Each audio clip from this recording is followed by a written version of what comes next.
এই এডিট করে দিবেন এই ঠিক আছে নেক্সট ঠিক আছে এখন এটাকে সুন্দর করে এখান থেকে এই পর্যন্ত হয় নেক টপ সিন এখান থেকে এই পর্যন্ত হয় কি নেক টপ সিন এখানে হয় ব্যাক টিপ তারপরে হয় লেভেল টপ সিন ঠিক আছে যাই হোক একবারে কম খারাপ না না কম খারাপ না ক্লিয়ার ওকে ধন্যবাদ আজকে শেখানো হবে নেক জয়েন্ট নেকটা কিভাবে জয়েন্ট করা হয় কিভাবে ধরতে হয় ঠিক আছে বিষয় হচ্ছে যে একটা বডি যদি লেগ জয়েন্ট করতে হয় সেক্ষেত্রে বডিটা এভাবে রাখতে হবে গরম পার্ট উপরে দিয়া ব্যাক পার্ট নিচে দিয়া বডিটা এভাবে রাখতে হবে বডিটা এইভাবে রাখা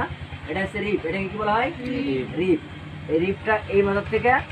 এই মাথা পর্যন্ত দেখছো এই মাথা থেকে এই মাথা পর্যন্ত এইখান থেকে এক আঙ্গুল বেশি নেবা এক আঙ্গুল বেশি নেবা মানে বাংলায় বোঝাইলাম এক আঙ্গুল ঠিক আছে এখানে 2 সেম বেশি নেওয়া লাগে তো এই যে আমি এখন এই সোজা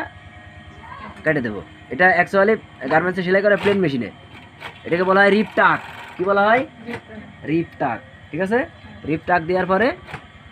এখন এটাকে ওই যে রিপ টাক দেয় সেই আবার এরকম করে ভেঙে দেয় ঠিক আছে তো আমরা এক পিস বডি যেহেতু করবো সেহেতু আমাদের ভাঙা ভেঙে যাবে ঠিক আছে